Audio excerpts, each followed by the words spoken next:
자, 처음 시작은 이렇습니다. 사랑하고 존경하는 대한국민 여러분.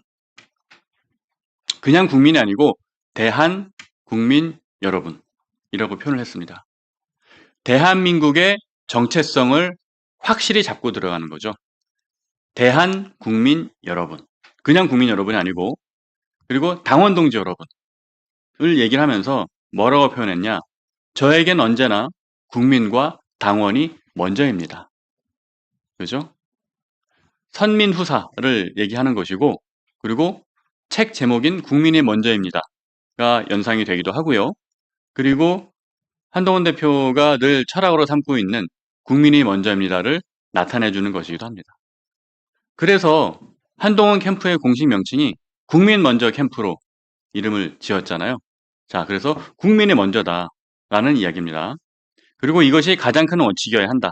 그러면서 세 가지를 제시했습니다. 이런 나라를 만들겠다고 했습니다. 국민이 먼저인 나라, 성장하는 중산층의 나라, 실용이 이념을 이기는 나라. 앞서 제가 설명했죠. 이 세 가지가 한동훈 대표가 추구하는 미래의 모습입니다.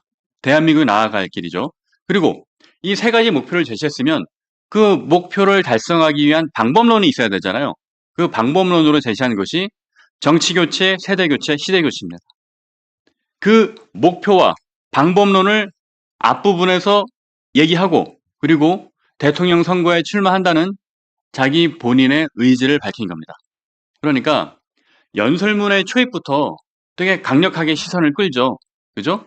세 가지 나라의 모습, 한동훈 대표가 대통령이 됐을 때 제시하는 세 가지 나라의 모습과, 그리고 그것을 실천하기 위한, 이루기 위한 방법론을 또 세 가지를 제시했습니다. 매우 짧은 문장이지만 압축적으로 다 제시가 되어 있는 거예요. 그죠? 그리고 그 다음 얘기가 뭡니까? 그 다음 얘기는 벌써 30년도 더 된 얘기입니다. 1992년 봄, 저는 대학 1학년생이었습니다. 벚꽃 필 무렵이었으니 아마 이맘때쯤이었을 겁니다. 자, 어제 날씨가 어땠습니까? 날씨가 너무 좋았어요. 그 전날까지는 조금 썰렁했는데 어제 날씨가 너무 좋았고, 그리고 국회 주변으로 벚꽃이 흐드러지게 펴 있었습니다. 그 윤중로가 원래 벚꽃으로 유명하잖아요. 그 벚꽃이 핀, 그 날씨가 좋은, 햇살이 내리쬐는, 그리고 분수대에서 분수가 올라오는 상당히 멋진 장면 아닙니까? 그 어떤 대통령 후보의 출마 연설보다 제일 멋지게 연출된 장소였던 것 같아요. 그죠? 그래서 그 분수대 주변으로 우리 시민, 동료 시민 여러분이 모여서, 동그랗게 모여서 한동훈 대표의 취임, 출마 연설을 들을 수 있었습니다. 그런데 되게 서포트한 연설은 아니에요. 그러니까 대부분의 대통령 후보의 연설을 보면 상당히 장엄하고 비장하고 뭐 그런 모습들을 우리는 많이 연상을 하잖아요. 근데 연설의 초입이 서태지 이야기로 시작을 합니다. 서태지 이야기로 어떻게 소개를 하냐면, 자기가 대학교 1학년 때 길보드에서 자주 나오는 노래가 있었다. 그게 뭐였냐? 당시에 처음에는 기성평론가들로부터 저게 음악이냐 이런 최악의 혹평을 받았습니다. 실제로 저도 기억합니다. 그때 TV 특종연예라는 프로그램이 있었는데, 그 프로그램에서 신인 가수들을 소개해주고 신인 가수가 무대에서 노래를 부르면 그 평론가들이 점수를 매기는 방식이었어요. 그 당시에 10점 만점에 7.8점을 받았는데, 이 프로에서 가장 역대 최저 점수를 받은 게 서태지와 아이들이었어요. 네. 그랬는데 이 서태지와 아이들이, 특히 그 멤버인 서태지가 배신자라는 소리를 들었다라고 어제 표현을 했습니다. 이게 뭐냐면, 원래 서태지는 그 신하위라는 록그룹의 베이시스트였죠. 그죠? 신하위는 되게 유명한 록그룹입니다. 그래서 그 당시에 제가 알기로는 아마 1대 보컬이 그 임재범이었고 2대 보컬이 김종서였을 거예요. 그래서 이 신하위에서 그 베이시스트로 활동하던 서태지가 록그룹을 결성한 댄스 그룹을 결성한 겁니다. 양현석, 이준호. 자, 양현석, 이준호는 그 당시에 아주 유명한 춤꾼이었어요. 그죠? 그래서 그 당시 이태원에 가면 문나이트라고 유명했습니다. 문나이트라고 유명했는데 그 문나이트에서 가장 제일 잘 나가는 춤꾼들이었어요. 그리고 뭐 여러분 뭐 이런 대중문화 대중음악 프로그램 같은 거 보면 아시겠지만 문나이트 출신들이 많았습니다. 문나이트 출신들이 뭐 강원래, 구준엽, 뭐 그 외에 뭐 이상민, 박진영, 현진영, 그리고 듀스의 이현도, 김성재, 이 사람들이 다 이태원 문나이트에서 춤추던 사람들이거든요. 그들이 결국은 다 나중에 대부분이 데뷔를 하고 다 유명한 가수가 됐죠. 댄스 가수가 됐죠. 그러나 어쨌든 가장 그 시작 초입에 있었던 사람이 누구다? 서태지와 아이들이다. 그래서 이 서태지 같은 경우는 처음에는 로커였는데 나중에 이런 댄스 음악을 하다 보니까 뭐 배신자라는 소리도 듣고 또 비판도 받았다. 평론가들로부터 비판도 받았지만 어떻게 됐습니까?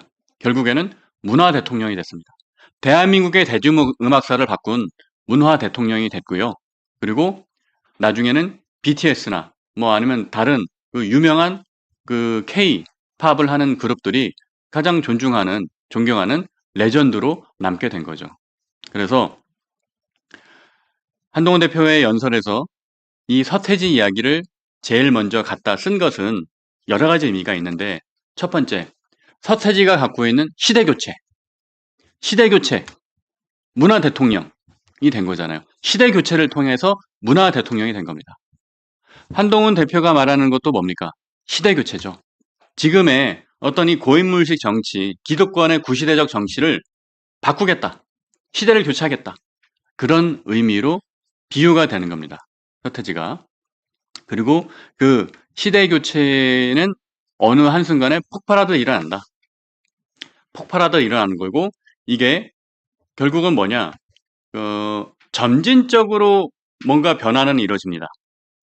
점진적으로 변화하지만 이게 어느 순간 폭발하듯이 혁명적인 방식으로 시대 교체는 일어나게 되어 있습니다. 이게 뭐냐 하면 그래서 이제 한동훈 대표가 그 예시로 든 게 물이 끓는 걸 예시로 들었죠. 그죠? 물을 데우면 온도가 높아지죠. 온도가 높아지면서 이제 기포도 올라오고 하는데 근데 정확하게 끓게 되는 거는 100도가 돼야 되잖아요. 완전히 벌벌 끓으려면 팔팔 끓으려면 100도가 돼야 되잖아요. 그때부터 이제 물이 기체로 기화가 되는 거 아닙니까? 끓는 점에서부터. 그럼 이게 뭐냐? 제가 또 설명드릴 하나의 또 키워드는 그렇죠. 예, 지금 표에 나가고 있네요. 표에 나가고 있는데 이게 4번이에요. 4번. 한동훈 출마 선언의 문화 코드라고 제가 정리해 본 겁니다. 한동훈 출마 연설에 문화 인문학적인 코드가 5가지가 들어가 있습니다. 이걸 찾아보는 재미도 있어요. 근데 아마 눈치가 빠르신 분들은 이런 부분 이미 발견하신 분들 있을 거예요. 한두 개 정도는. 근데 그거를 제가 오늘 정확하게 찝어드릴게요. 한동훈 출마 연설에 들어가 있는 5개의 문화 인문학 코드입니다. 자, 그 네 번째 나오는 해겔의 변증법 이론입니다.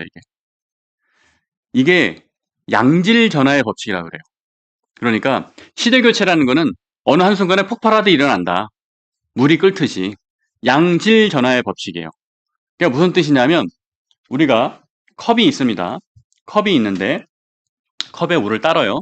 물을 따르면 컵에 물이 이렇게 차겠죠. 근데 어느 순간, 어느 한 순간이 되면 컵에 물이 넘칩니다. 이 순간을 우리는 양질 전환점이라고 그래요. 양적인 변화가 태동이 돼야만 이게 쌓이고 내부의 운동 에너지로 쌓였을 때 질적인 변화가 일어난다. 그죠? 이게 해겔이 변증법을 설명하면서 예시를 들었던 겁니다. 그러니까 변증법이라는 것은 뭐냐? 세상의 변화라는 것은 모든 세상의 어떤 변화는 그 동적인 에너지를 갖고 있다. 그 동적인 에너지를 갖고 있는데 그 에너지가 양적으로 처음에는 이제 커지는 거죠. 커지다가 어느 일순간이 되면 질적으로 변화가 일어난다. 그게 해겔이 얘기했던 변증법 이론의 핵심이고요. 이걸 나중에 마르크스나 앵글스가 이걸 이어받아서 뭐 변증법적 유물론, 사적 유물론 이런 식으로 발전을 시킨 겁니다. 그래서 문화코드 첫 번째로 해겔의 변증법 이론이 문화대통령 서태지를 설명할 때 들어있다라는 겁니다. 자, 그럼 그 다음 문장을 보면 자유민주주의의 결정적 장면들을 얘기를 했습니다. 그러면서 이승만 대통령은 농지개혁을 했는데 농지개혁을 통해서 지주의 나라를 국민의 나라로 바꾼 겁니다. 그죠? 농지개혁이 아니었으면 대다수의 농민들은 자기 땅이 없는 상태로 살았을 거예요. 하지만 농지개혁을 통해서 지주가 갖고 있던 땅을 싼 값에 이제 판 거예요, 농민들한테. 그러다 보니까 농민들이 자기 땅을 갖게 되고, 자기 땅을 갖게 되면 어떻게 됩니까? 주인의식이 생깁니다. 내 땅을 지켜야 된다는 주인의식이 생겨요. 그리고 내 땅이기 때문에 더 열심히 농사를 지으려고 합니다. 그러면서 대한민국이 자유민주 국가로 발전하는 가장 큰 토대가 됐던 것이 바로 농지개혁입니다. 그러면 지주의 나라를 국민의 나라로 바꾼 이 농지개혁은 뭐냐? 앞서 설명한 양질 전환점이었던 거예요. 그죠? 어떤 시대가 바뀌는 그런 새로운 체인지가 일어나는 그 순간, 그 결정적 장면을 예시로 들어본 겁니다. 이승만 대통령의 농지개혁. 그 다음에 박정희 대통령의 중화공업 육성도 마찬가지입니다. 이게 바탕이 됐기 때문에 한강의 기적을 이뤘고요. 그리고 오늘날 대한민국이 선진국으로 되는 그 시초가 된 겁니다. 앞서 농지개혁과 중화공업 육성, 이 모든 것들은 다 양질이 전환되는 그 시점, 그죠? 설명하는 해결의 변증법, 시대 교체를 이루는 그 예시들을 하나씩 들고 있는 겁니다. 그리고 김영삼 대통령의 뭐 금융실명제 결단이라든가, 김영삼 대통령의 업적이 참 많잖아요. 하나에 척결한 것부터 해가지고 그런 것들이 결국은 투명한 민주사회로 만드는 하나의 기점이 됐다라는 겁니다. 그러면서 그게 가능했던 건 무엇 때문이다? 대한국민의, 우리 국민의 피, 땀, 눈물 덕분이었다. 자, 이 피, 땀, 눈물도 그냥 쓴 게 아니에요. 피, 땀, 눈물, 그쵸? 노래 제목이죠. BTS의 노래 제목입니다. 어제 박용진 민주당 의원이 페이스북에 그런 글을 올렸어요. 지금 서태지가 벌써 데뷔한 지가 92년이면 33년이나 지났는데 그 옛날 서태지를 얘기하면서 무슨 시대교체 뭐 이런 거를 말하냐, 뭐 약간 구태의연하다 이런 식으로 이제 비판을 했거든요. 그죠? 아마 박용진 의원은 이 피땀 눈물이 뭔지 모르는 것 같습니다. 지금 서태지만 얘기한 게 아니고 그 다음 문단에서 BTS의 그 유명한 노래 피땀 눈물도 들어갔잖아요. 그죠? 이거를 피땀 눈물을 은유적으로 또 집어넣은 겁니다. 이거는 앞서 제가 설명드렸던 것처럼 출마 선언문에 있는 문화 코드, 숨어있는 문화 코드입니다. 서태지 얘기에서 다음 문단에는 BTS의 피땀 눈물이 들어간 거죠. 이런 부분들을 모르면 안 보이는 겁니다. 알아야 보이죠. 그죠? 피땀 눈물을 들어본 적 없으면 모르겠죠. 그래서 이 결정적 장면들은 어떻게 이루어진다? 국민이 주체가 돼서 스스로 역사를 개척해왔다. 그리고 그게 바로 대한민국의 강점이다. 대한국민, 우리 국민이 위대한 것은 우리 국민이 뭐 일본보다 소득이 높아서 혹은 학생들이 공부를 잘해서 그래서 우리 국민이 위대한 것만이 아니라 물론 그것도 장점이지만 그것뿐만 아니라 우리 스스로 우리의 주체적 역사를 결정해 왔다는 것. 그게 바로 대한국민이 위대한 이유다라는 겁니다. 자, 이 말에 숨어있는 문화 코드는 뭘까요? 이 말에 숨어있는 문화 코드는 그렇습니다. 이 표를 볼까요? 존 스튜어트 밀의 자유론입니다. 자유론이에요. 자유론, on liberty. 자유론은 사회적 자유, 정치적 자유, 리버티에 대해서 설명한 거예요.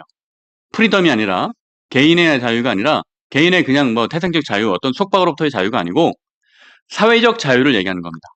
리버티. 그래서 이거를 자유론이라는 책의 원 제목은 on liberty예요. 그래서 자유에 대해서 논한다. 그런데 이 자유론의 이야기는 여러 가지 정말 명구절들이 있지만 그 중에서도 대표적인 것 중에 하나가 이런 얘기예요. 우리의 선택이, 내가 선택한 것이 아름다운 이유는 그 선택이 늘 옳아서가 아니라 내 스스로 나의 삶을 선택했기 때문이다. 내 스스로의 주체적 결정으로 내 삶을 갖고 나가기 때문이다. 그런 구절이 자유론에 보면 나와요. 그거를 문화 코드로 이 연설문에도 심어 놓은 겁니다. 어떻게 표현했습니까? 대한민국이 위대한 이유는, 대한국민이 위대한 이유는 국민이 주체가 되어서 스스로의 역사를 개척해 왔기 때문이다. 그렇죠? 그렇기 때문에 위대한 겁니다. 이 위대한 결정을 통해서 우리가 성과를 내기도 했지만 그 성과를 내는 데 있어서 중요한 거는 우리 스스로 결정한 거다. 그죠? 그래서 이 말도 그 뒤에 이어지는 말도 매우 심금을 울립니다. 인간이 갖고 있는 인간의 어떤 중요한 가치들이 여러 개가 있는데 그걸 하나씩 쥐어가다 보면 마지막에 두 가지가 남는다. 하나는 스스로 자신의 삶을 선택할 만큼 자유로워야 한다. 이게 지금 설명한 존 스튜어트 밀의 자유론의 핵심 내용이죠. 그리고 다른 하나는 모든 인간은 평등하고 존엄하다는 거다. 한번 생각해 보십시오. 동료 시민 여러분 생각해 보십시오. 어떻습니까? 인간의 중요한 가치들이 여러 가지가 있어요. 근데 그 가치 중에서 하나씩 하나씩 속아 보면 남는 것은 자유와 평등. 동의하십니까? 그죠? 그리고 여기에도 숨은 문화 코드가 있어요.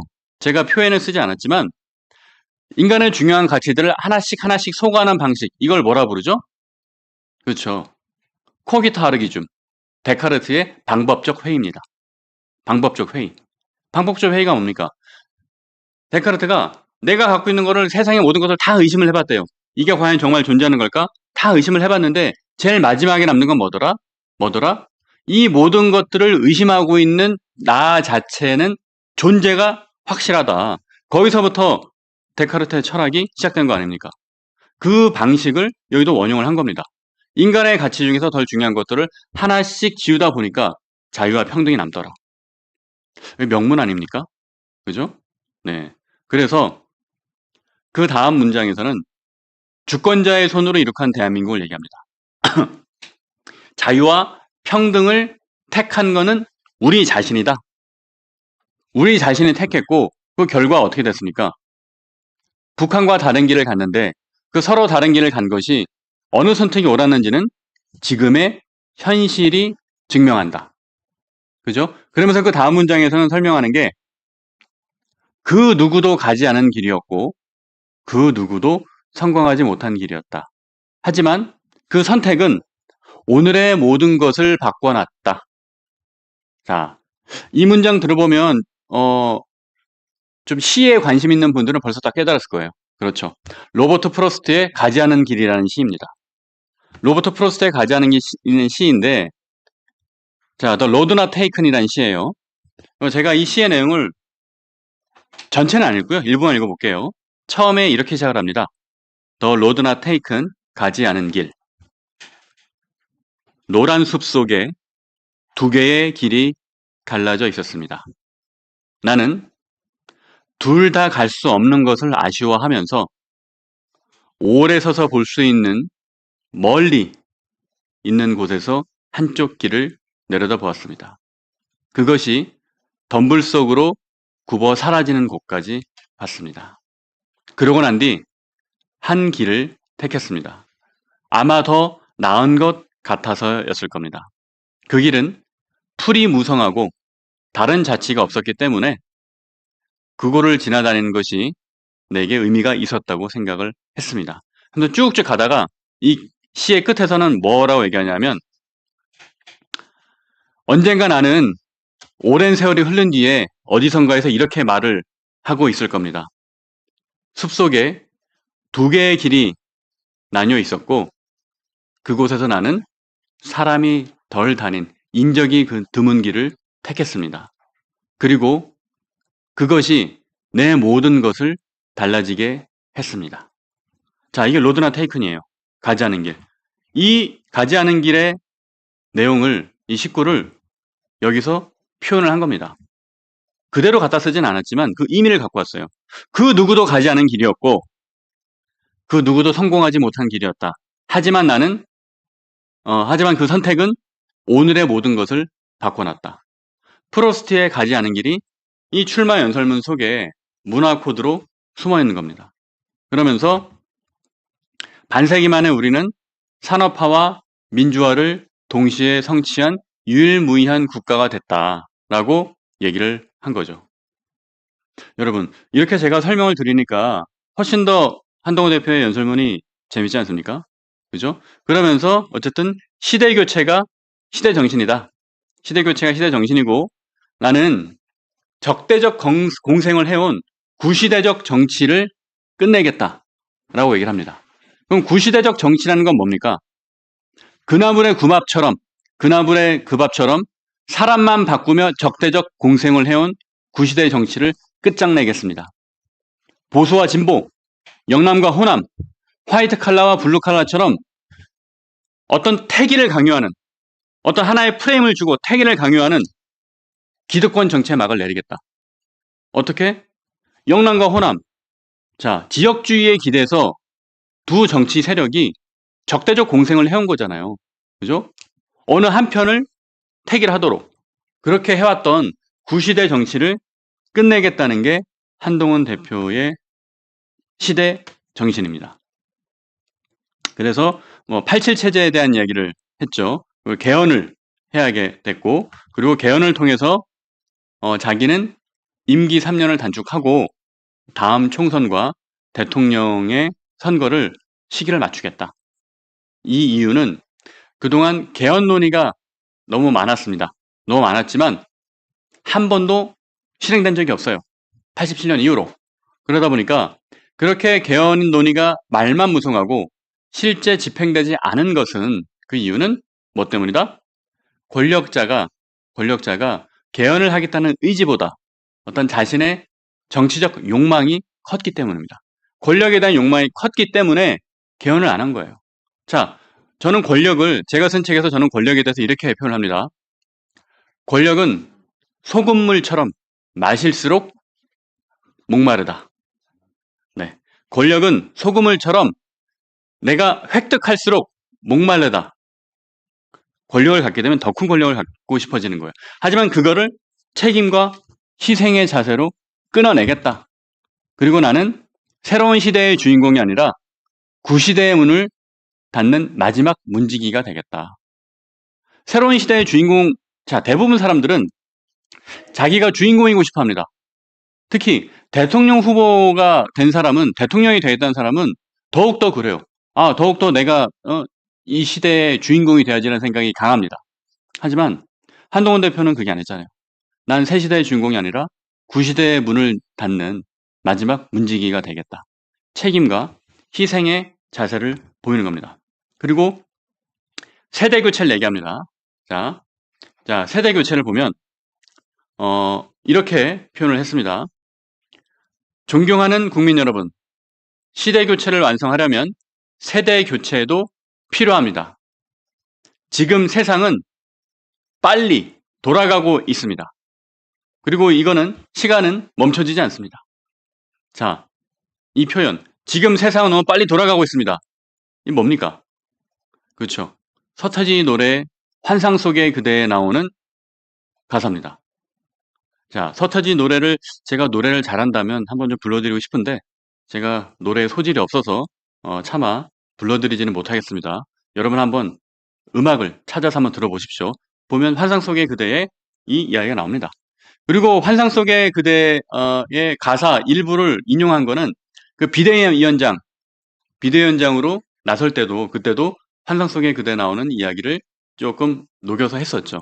그런 것처럼 한동훈 대표의 연설에는 이런 문화적, 인문적 코드가 다 숨어 있다는 겁니다. 그래서 지금까지 제가 서태지의 환상 속의 그대, 프로스트의 가지 않은 길, 존 스튜어트 밀의 자유론, 해겔의 변증법 이론까지 이렇게 쭉 봤잖아요. 그러면 그 처칠의 네버 기브업은 어디서 나오냐? 이따가 끝부분에서 설명을 드릴게요. 그래서 세대 교체를 얘기하면서 뭘 얘기했냐 하면 참모들이 써준 보고서를 머리로만 이해하는 대통령이 아니라, 그죠? 밑에 참모들이 보고서를 써주면 그걸 갖고 그래 이게 머리로만 이해하는 게 아니고 일상의 삶에서 변화를 경험하고, 그건 뭡니까? 빨리 변해가는 이 시대의 흐름을 꿰고 있어야 되는 거예요. 예를 들어서 한동훈 대표는 챗GPT도 되게 잘 씁니다. 잘 다루고요. 어제 아마 그게 카메라에 잡혔는지는 모르겠지만 보통 대부분의 경우에는 연설문을 이렇게 종이로 프린트해 오잖아요. 프린트해서 연설문을 갖고 오면 이렇게 넘기면서 이렇게 봅니다. 그죠? 왜냐면 중요한 얘기를 하는데 어제 연설이 한 40분 정도 됐거든요. 이거를 보지 않고 얘기를 할 수는 없어요. 왜냐면 중요한 이야기를 해야 되니까. 근데 대부분의 사람들은 이걸 프린터 해가지고 종이로 이렇게 넘기면서 봅니다.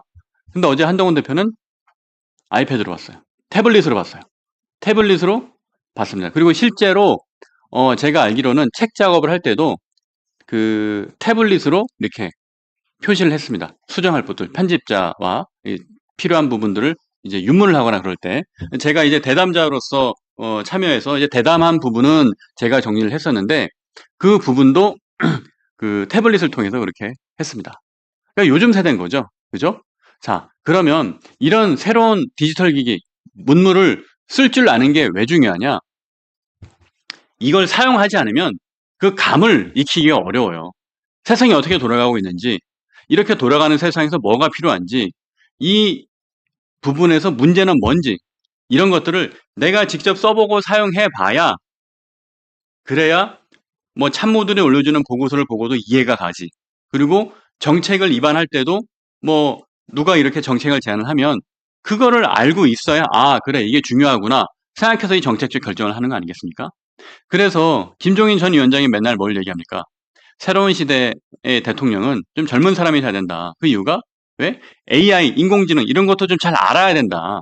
그래야만 세상 돌아가는 걸 알고 시대에 뒤처지지 않게 오히려 시대를 선도하는 정책과 의사결정을 할 수 있는 겁니다.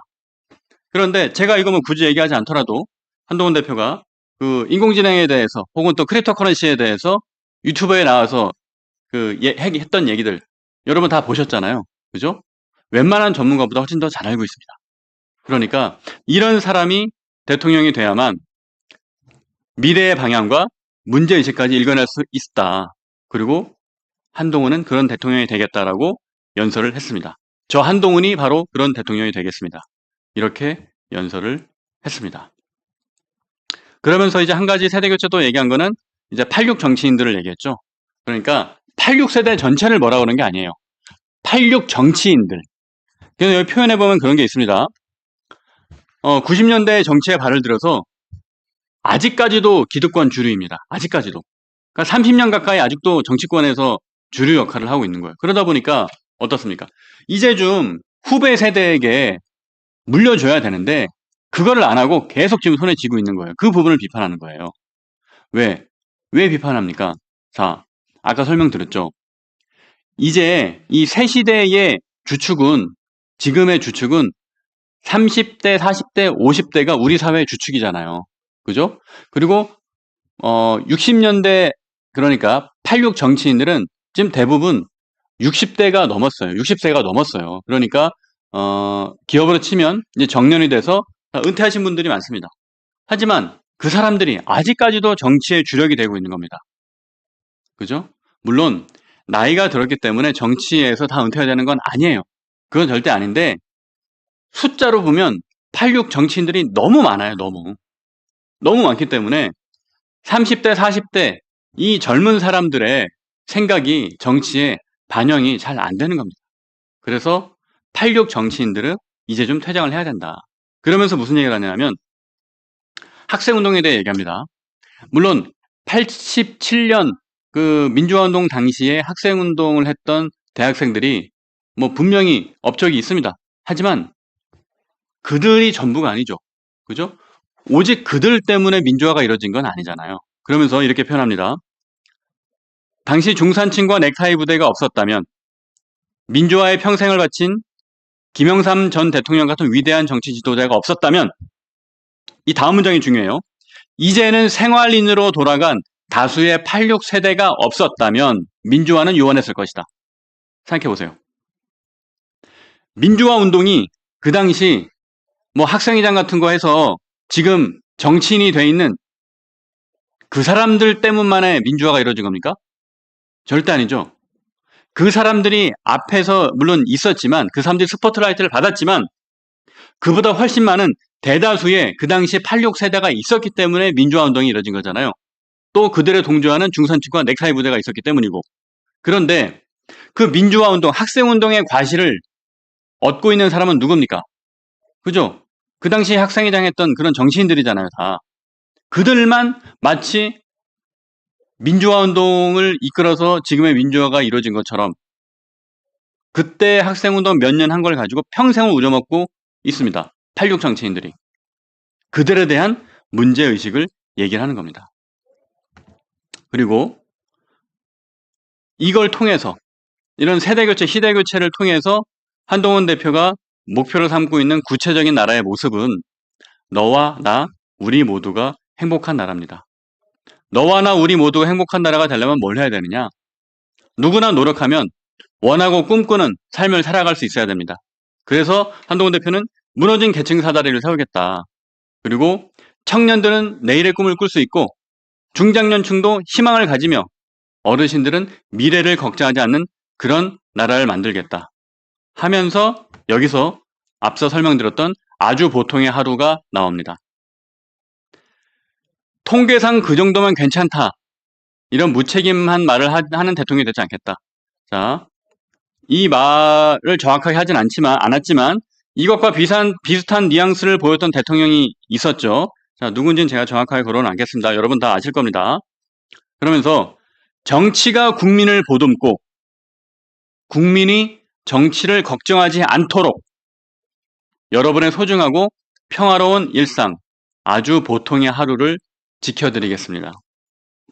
아침에 눈을 떠 출근하고 저녁엔 가족, 친구와 식탁을 마주할 수 있는 그 평범한 하루가 온전히 행복할 수 있도록 하겠습니다. 그러면서 이런 보통의 하루가 지켜질 때 정치도 정책도 의미가 있습니다. 저 한동훈의 정치는 거창한 구호보다, 그러니까 뭐 거대 담론보다 바로 그 보통의 하루를 지키는 데서 출발하겠습니다. 무너진 중산층을 일으켜 세우고 경제 허리를 두터하게 키워서 안정적으로 성장하는 나라를 만들겠습니다. 그러면서 바로 제시하는 것이 미래와 성장, 실용을 최우선 목표로 하겠다. 미래와 성장, 실용을 최우선 목표로 하겠다. 그러면서 경제정책, 복지정책, 뭐 안보정책, 외교정책, 교육정책, 노동정책, 한동훈 대표가 고민했던 국가 전반의 정책들에 대한 자신의 고민을 비전으로서 제시를 합니다. 그 정책 제가 하나하나는 다 설명하다 보면 시간이 오래 걸리니까 자, 여러분들 어제 한동훈 대표의 출마연설 원고 다시 한번 보시면서 어떤 정책, 어떤 나라를 만드는 것인가 그 부분도 한번 또 되새겨 보시고 그 많은 분들에게 또 추천해 주시고 또 설득해 주시면 좋겠습니다. 그래서 저는 이제 제일 마지막 부분으로 가볼게요. 마지막 부분에 한동훈의 출마연설 문화코드 해서 제 5번째 처칠의 네버 기브업이 있는데 자, 네버 기브업이 뭐냐면 처칠의 명연설, 처칠이 정말 유명한 연설을 많이 했는데 그 연설 중에 그 많이 알려진 것 중에 하나가 이거예요. 네버 기브업, 네버 기브업, 네버 기브업. 포기하지 마라. 절대 포기하지 마라. 절대 포기하지 마라. 라는 말이 처칠의 되게 유명한 연설 문구 중에 하나입니다. 그래서 이 문화적 코드를 어떻게 썼느냐? 자, 한동훈 대표는 이렇게 썼습니다. 맨 마지막 문장입니다. 우리 공동체의 미래를 지켜야 합니다. 이 모든 것은 우리의 선택에 달렸습니다. 현재의 대한민국을 만들어 온 우리 국민의 저력을 믿습니다. 방관할 것이냐, 절망할 것이냐, 포기할 것이냐, 모두 여러분의 손에 달려 있습니다. 방관하지 마십시오. 절대 절망하지 마십시오. 절대 포기하지 마십시오. 우리가 이깁니다. 네.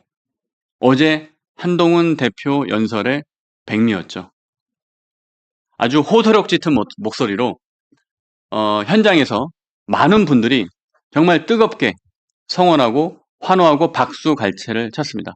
뭐 이 연설문 전체를 보면 다 하나하나 주옥 같은 이야기들이 많아요.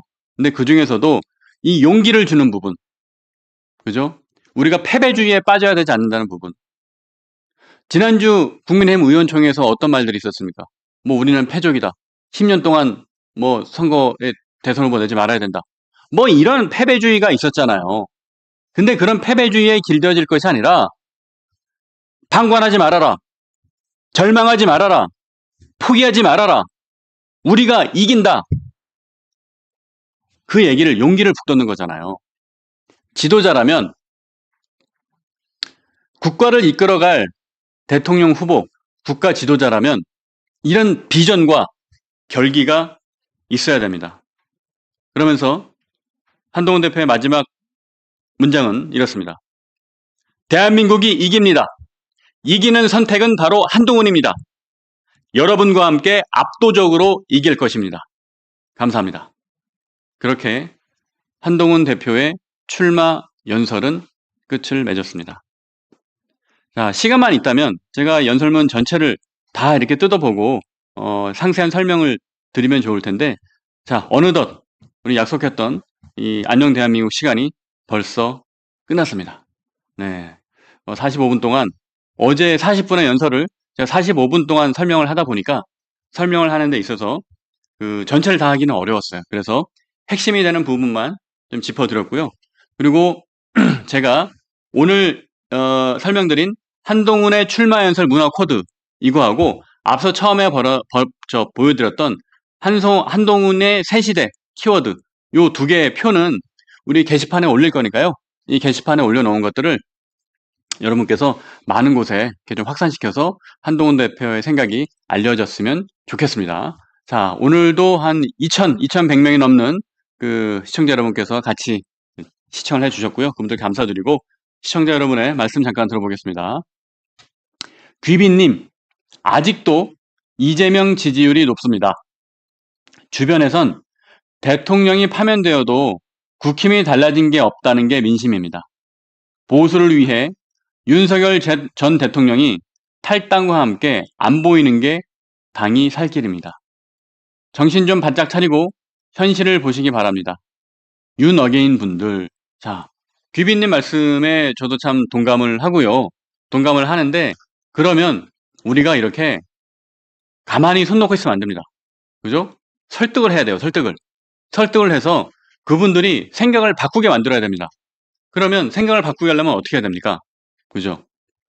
제가 그 설득하기에 용이한 도구들을 게시판에 올려놨잖아요. 지난번에 뭐 한동훈이 진짜 보수인 이유, 뭐 그리고 그 한동훈이 그 이길 수밖에 없는 이유, 그리고 오늘 한동훈 연설에 숨어있는 문화 코드라든가 한동훈 연설의 핵심 키워드라든가 이런 걸 제가 올려드리지 않습니까? 매일같이 올려드리면 이 게시판에 있는 요 카드 뉴스를 다운받으셔서 주변 사람들을 설득하는 데 쓰시면 되는 겁니다.